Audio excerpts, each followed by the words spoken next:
Une nouvelle fois, la sécurité sociale va devoir se serrer la ceinture en 2014. Le ton a été donné mercredi avec la présentation du budget de l'État.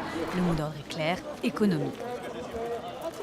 C'est un budget aussi dont l'équilibre est modifié, puisque désormais, c'est sur les économies de dépenses publiques que repose l'effort de réduction des déficits que nous poursuivons.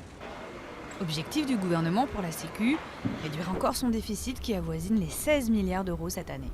Ce déficit des comptes de la sécurité sociale devrait être ramené à 13 milliards d'euros pour le régime général et le Fonds de solidarité vieillesse. Et comme d'habitude, c'est la branche maladie, 8 milliards d'euros de déficit à elle seule en 2013, qui devra faire le plus d'efforts pour économiser près de 3 milliards. Le gouvernement devrait donc puiser dans les recettes habituelles, baisse de prix pour les médicaments, les examens de radiologie et les analyses médicales.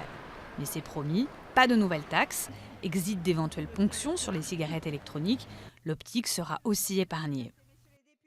Je veux dire fermement qu'il n'est pas question pour le gouvernement de procéder au déremboursement des lunettes et des produits d'optique, comme cela a été indiqué par certains observateurs.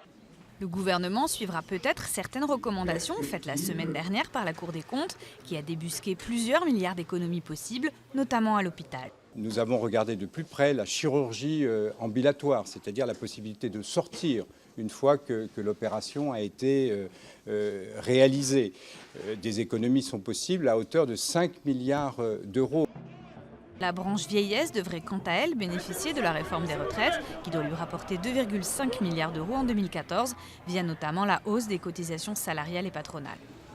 Après sa présentation jeudi, le budget de la Sécu commencera son périple au Parlement pour un vote en fin d'année.